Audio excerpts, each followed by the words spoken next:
Meron akong tatanong sa'yo, napaka-importante ito. Tanong ko lang, sana di ka ma-open sa akin. Meron ka bang girlfriend?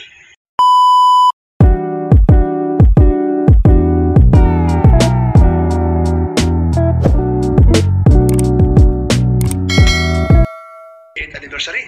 9th anniversary. Oh. Kay Jomcar. Akala mo, di ko alam yun. Nanonood ako niyan. Baka akala mo. Lahat-lahat ating susuportahan yan.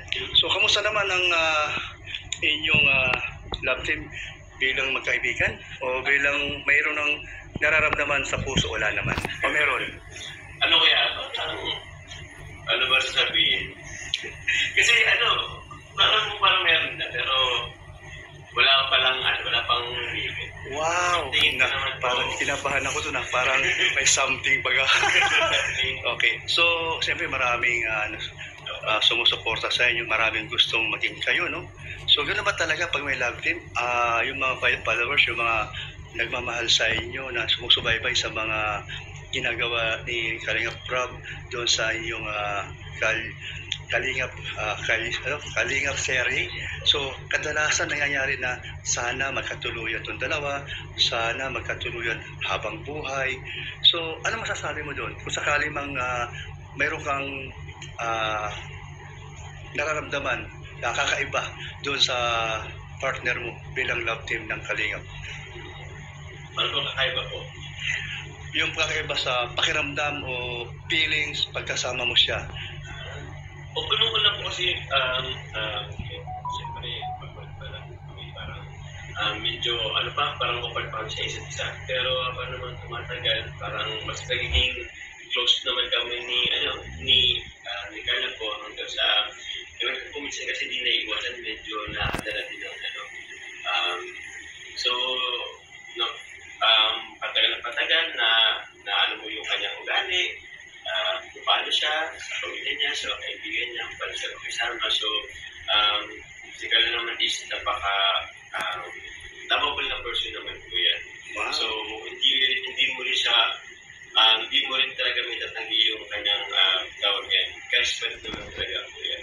Ayun. So, kahit naman sino, pwedeng magkagusto talaga kay Carla. Pero biro mo, umabot kayo ng 8 months. 10 months ako yan. Ay, sorry. Ngayon lang po. Umabot kayo ng araw. 9 months.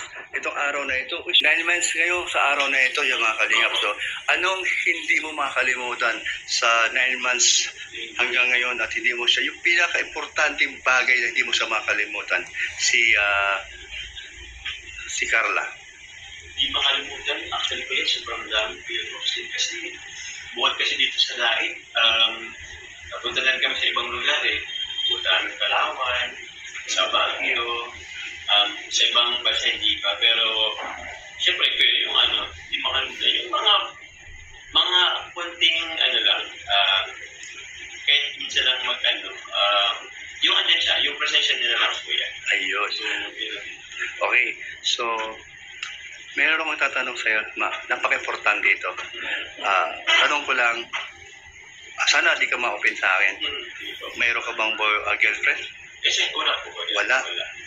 So, mayroon po posibilidad na baka maging kayo o depende sa sitwasyon mo or sa sitwasyon niya or madidevelop ka habang tumatagal ang inyong love team. Kung sasakali man. Kung sakasali ko yan kasi tawag yan, ako naman po, open naman ako sa galing bait mo talaga.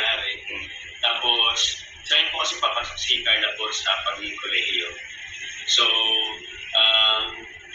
gusto ko naman na ma-experience niya yung estudyante ng kolehiyala.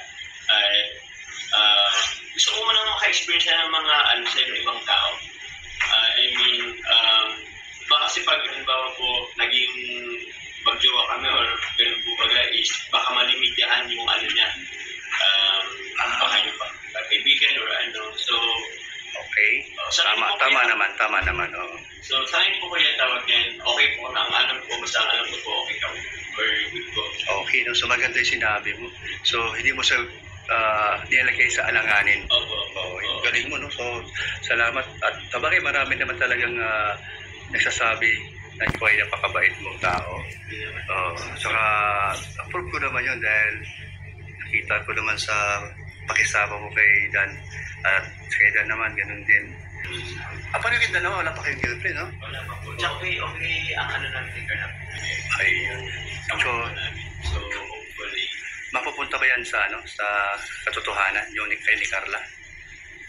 Halimbawa, Pwede po magsabi na. halimbawa lang, meron tayo, halimbawa na lang itong si Roel at si Reset, parang gano'n, ano? So, nagiging sila na hindi mo akalain na doon pala yung kanilang love team tapos na-develop, no? So, mangyayari kaya sa yun, sa kay Carla? Gusto ko lang malaman kasi siyempre dahil ang sarap yung panoorin ay sobrang close nyo.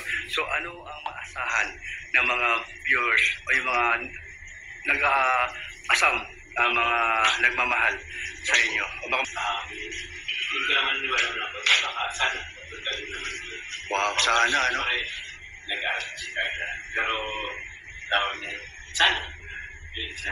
Sana, no? So, ayun, marami matutuwa dito sa sinabi mo na siguro naman hindi mo sasabihin kung di totoo, di ba? Kung meron ka naramdaman, di mo lang binibigla si Carla kasi siyempre, nag-aaral pa. Pero sa tingin mo, si Carla may gusto sa'yo? Pakiramdam mo lang, kahit light lang, yung sabihin mo lang. Hindi ko naman pero. Ayan, Carla, ha? Alam ko naman, kahit naman siya. Marami naman gusto ko din na ugali niya. Saka ikaw. Ayan, mga kalingap, no? So, thank you kay Jomar.